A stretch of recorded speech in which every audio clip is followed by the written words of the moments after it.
Hey guys, welcome back to another episode of Let's Learn Japanese. No, not actually. This is Let's Play Every Star Wars game ever. Here we go, just trying to get this set up. So I'm playing on a very strange emulator here where everything's in Japanese, so I'm having a little difficult of a time. So you can see I'm kind of loading up the dual files. There we go. Kind of fix the screen here a little bit for the resolution, sake of resolution. Yeah, I don't know what that says.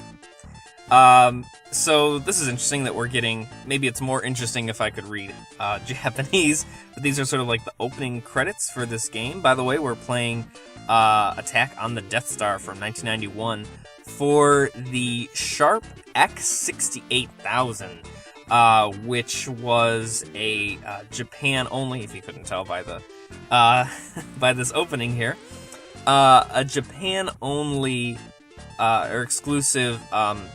I guess I don't want to call it a console. It really was more of a computer. I think it had the capability to act as, like, you know, a personal computer as we know it today. But what it was really known for at the time was being the most kind of like authentic gaming experience that could actually was fully capable of playing arcade games the way they were, like, meant to be played. As opposed to, like, you know, in the late 80s when you had, like, Atari ports and Commodore 64 ports of games, which you've seen me do that in earlier episodes if you've been watching. Oh, there we go. Now the game's actually starting. You know, the graphics would have to be compromised. It was usually a little bit slower. Well, this was the first sort of, you know, console that was able to do everything that a full arcade cabinet could do, but you know, you actually had cartridges and stuff, rather than just having to buy, you know, a whole arcade system. You could actually change the game. So it really brought arcade gaming into the home in a way that was, you know, like I said, not really compromising the integrity of the original arcade game. So here we get the scroll. I think this might be the first time in a Star Wars video game where we actually get the scroll not just, like, vertically, but they're actually recreating the depth where it, like, goes back. Again, it may not seem like a lot today, but for the time to be able to do this on something in your own home, on a, you know, a system that you owned, very ambitious and very very attention grabbing. This was state of the art at the time, and you'll see too. There's really, again, for the time, really high quality vector graphics going on here. Much higher than when I played, for example, the Empire Strikes Back arcade game port. I think I played that on the Commodore 64. Pretty sure I did. I did most of those on the Commodore 64, where there was observable slowdown and lagginess and that sort of thing. Not because of my computer, but just because that's, you know, it couldn't handle all that complex vector graphic stuff going on. But, I mean, look how smooth this is. Like, again, I know, you know, comparatively this looks weird that you can, like, see through the ship and everything, but that's, I mean, that's smooth for 1991. Unbelievable. Also, the sound is just, beyond anything any, you know, home system could have done. Because again, we're talking 91 here. You know, compare this to, like, you know, even like the NES for as you know, powerful, arguably, as a system as the NES was. The NES could never handle something like this.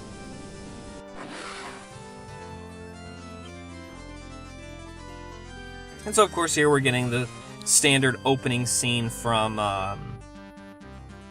the first Star Wars film.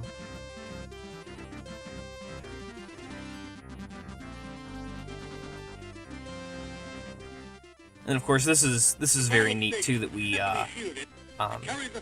we actually get spoken dialogue here, digitized dialogue, which again, very ambitious for the time, and very progressive, very advanced for the time. As simple as it may seem now. Well, the Empire doesn't consider And so we're getting the usual rundown about the whole, I mean, this is of course attack on the Death Star, so we're getting the, the plan, but of course we all know it from the film, right? You fly down the trench, and you gotta shoot the torpedo, and blah blah blah, but it's definitely indulging in everything that the system was capable of at the time. And I was curious too, knowing how, or at least generally getting a sense of like how powerful this machine was, and just kind of, looking into that. I was curious, it certainly was not a very, I mean, this is a very open-ended word, but how successful of a system it was. This is a time where, video games were, gaining some respectability and stuff. They were still seen as, like, video games were kids' toys, and, they weren't thought of as, like, big investments like they are today, where, dropping a couple $100 on, like, a brand new Xbox, people don't really bat an eye. But I was curious about the sort of marketability of this system, this, the Sharp X68000 as it's usually called. And so I looked up, like, how much did it cost at the time, and at the time, and again, this is in Japan only, so I don't remember the amount of yen, but at the time, in 1991, it was equitable to $3,000 at that time. Adjusted for inflation, that's a $6,000 piece of equipment by today's standards. And, of course, it was huge. The thing was about, I think it was like 20 pounds or something like that. So it was a huge tower with a huge monitor, and just, not very practical by our standards today, but that's, how it had to be for for the time. So, but let's actually get into some gameplay here. Very sort of self-indulgent 7.5 minute opening thing going on there. So, okay, so we get some options, and actually I do want to go into the configuration for a couple of reasons. First of all, they set the initial level to, or the initial control to reverse, which I do not like. I like normal. And also, I'm going to switch this to easy. There is also a normal mode. I don't know why they have to set it to hard. I've been practicing this game quite a bit, because I wanted to get all the way through it. But believe me, easy is hard enough on its own. So here we go. So basically, we're doing sort of the same three, sort of well-established, even, by this time, the three sort of stage process of, get at the Death Star, attack on, attack Yavin, where you gotta shoot down the ties, and then we'll be on the surface, and then we'll do the trench run. So you can see I'm just, standard, since I didn't invert the controls, which I hate, just kind of, just targeting the TIE fighters. Nothing too novel there, I suppose. There's an extra feature to this, and I'm just waiting until, like, there's not, because a lot of TIE fighters come at you at once, and then you kind of gotta hunt them down a little bit later. There's a pretty sort of self-indulgent thing here where they were really playing with, spatial relations and perspective. So you can look out the right window, you can look out the left window, and you can even press down. Make sure. Oh yeah, I thought there was something shooting at me. Oh, missed him. Wait. He's probably too far. Wait, maybe I can get him. He's gonna outrun me? I think my teammate might have gotten him. Or you can press back, and you can see R2 in the in his little spot there, which is pretty cute. So I guess you can look out left and right to see where fighters are, but it really doesn't help you very much in the long run. So it's interesting that what's unique about that, and why I point that out, is because this is the first time where the player's perspective is being thought of as like the center point, and we're pivoting around that point. So there's really it's really creating a full sort of three-dimensional environment where even when things aren't on screen, the computer is, I guess I'll call it the computer, not the console, it's still like compensating for the presence of other ships around you.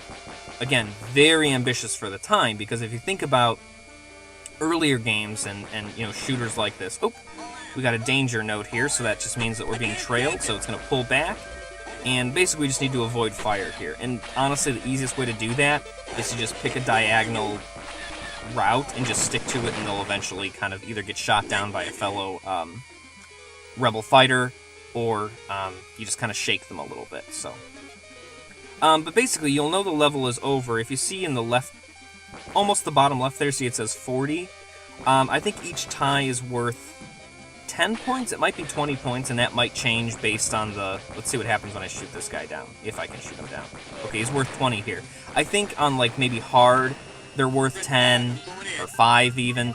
So that countdown clock goes for the first 2 levels. Once it reaches 0, as it just did because I shot 2 down, now we progress into the next stage. So that's how you know kind of how many more you have to shoot down. Okay, so here we are on the surface, and what we have to do here is there are 2 types of targets. So there are the green targets, which are worth, I think, a point apiece, maybe 2 points. Kind of hard for me to tell because I just kind of spray my shots here. There's no reason not to. Unlike later Star Wars games where, like, it kind of rewards you for more accuracy, right? If you just, you know, hold down the A button or whatever the fire button is, your shots become less powerful, so you're supposed to shoot in, like, control bursts. That's not, that doesn't apply here. So I just kind of spray and just kind of see what lands. But, okay, so the green ones are worth a point, I think. And the red ones, and I just got my first hit. You can see my health bar in the bottom left, not quite the corner, but the bottom left there, along with the number countdown thing going. So I think that's 1, 2, 3. Wait, I think you can take 10 hits. So yeah, we also have the gun turrets themselves, which are the red targets. Those are worth more points, but of course they're a little bit more dangerous to go for because they can shoot back. So you kind of gotta, you know, evade them. The green things are just, I don't know, pieces of the Death Star that were just taken out for some reason. Easier targets, but you know, it's going to take you forever. And actually, I don't know if the whole field even, if you could only shoot the green ones. I'm actually not 100% on that, but I don't have the time, and I don't think you have the time for me to find out right now. So, I mean, again, not that, like, the red ones are impossible to avoid. You just gotta kind of keep moving and, you know, keep an eye out on things. But we're progressing pretty nicely. I think right when the level starts, it looks like so many to have to shoot down. It's like 400 or 600. And again, I think that probably that number changes based on your difficulty level. Oh my gosh, I really thought I was gonna get hit by those. And also, you can also damage yourself by running in to either the red or green targets here, which is not something you want to do. Okay, down to about 30. So once that's done, we'll start the trench run here. The map at the bottom helps a little bit too. Oh, that's right. Okay, so once we hit all of them, we have to follow this red arrow. And I'm not quite sure. You see that red dot? It's pretty much in the center of my crosshairs. I'm not really sure if I'm supposed to be shooting at that or just following it. I don't know if it's supposed to be like a TIE fighter or what's, because it kind of shifts a little bit. But once you center it, there you go. You go on to the next stage. So I always just shoot at it anyway.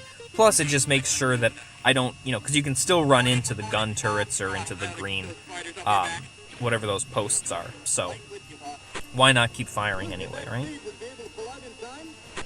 And again, that's a really, again, it may not seem like a lot now, but it's a pretty smooth transition.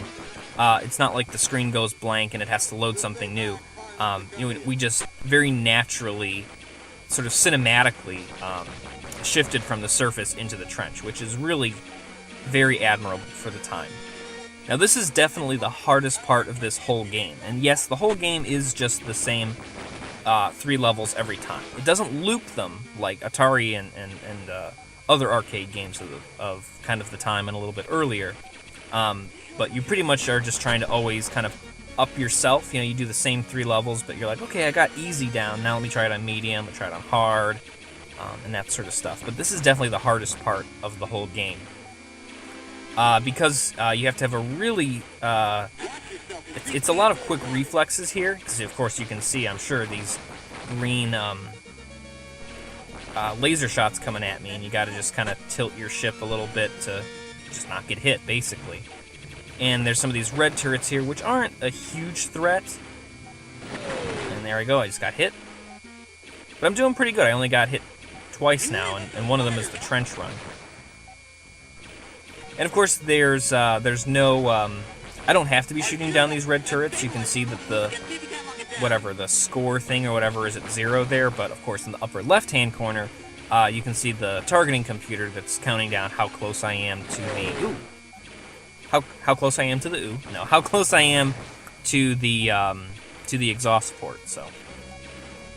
That's really what we're looking for. So it's really just a survival mode at this point. Oh my gosh.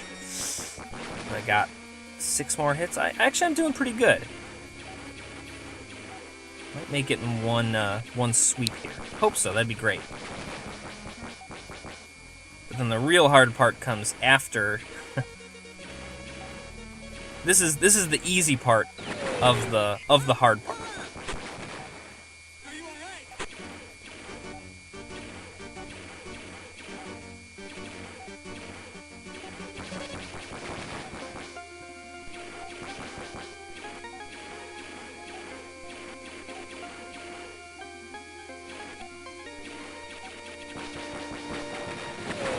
Ah, man. But yeah, my basic strategy when I'm doing this part is to actually stay, couldn't tell, as high in the trench as possible, because then I really only have to worry about moving left and right. If you stay in the middle, you know, the lasers still follow you, and then you have to worry about moving both left, right, up, and down. And I've also found that staying too low in the trench, while the lasers aren't the ones that are just kind of like seemingly coming out of nowhere, again, you only have to move left and right. Then you do put yourself more in harm's way of the gun turrets a lot more. So, but now that I've said that, I'm getting towards the middle here because I know, based on the scope here, that I'm yes, as you can see, entering sort of the final stage here, the trench run, where we just have to worry about Vader in his interceptor, and of course the 2 ties that sort of flag him on either side. And I don't think I'm going to make it here because I'm trying to get into my position and it's not going well. There is kind of a strategy here. Shoot. Okay, alright. Well, I'm going to do that other stuff over again and I'll meet you back here.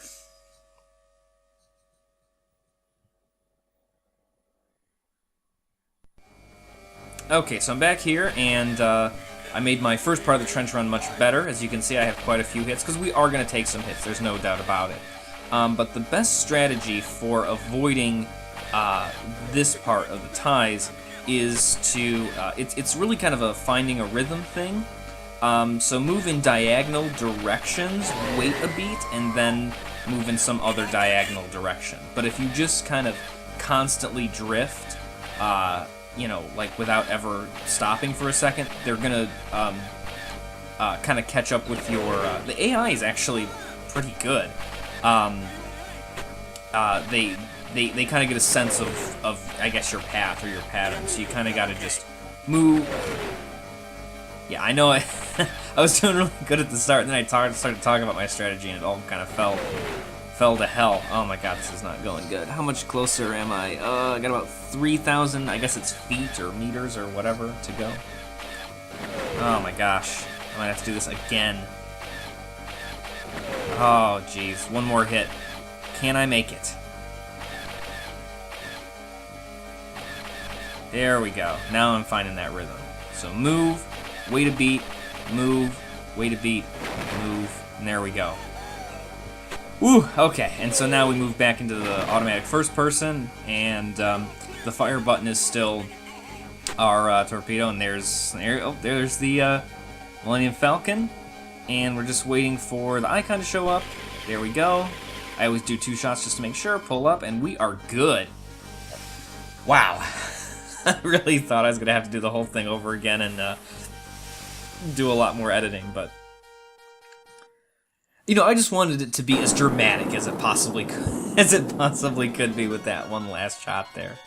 But yeah, that part is really hard, and it's even harder on, well, medium and hard. The AI is really really good at tracking you. So this is a very deceptively, it's a very hard game, but it was pretty fun. I don't know that I would want to necessarily try again on a harder difficulty. It kind of loses its appeal after a while, but you know, I could understand it. Okay. Oh yeah, so then it just totals up the time that it takes for each stage, and that's really your score here. There's no high score, it's really more time. Stage 3, there's really not much that can change about that, really. I think maybe your ship slows down a little bit when you get shot, so you can kind of shave some time off there. But really, the way that you make your time lower is by shooting the ties down and the surface level stuff in the first two parts of the game, and then that's kind of like your high score. So you're really going for best time. But anyway, that's pretty much the whole game, so I'm just going to enter my initials here for pride's sake. And yeah, that's about it. So as always, thanks for watching. Please like, please comment, please subscribe. I do always appreciate it. And I will see you guys next time. Until then, may the Force be with you.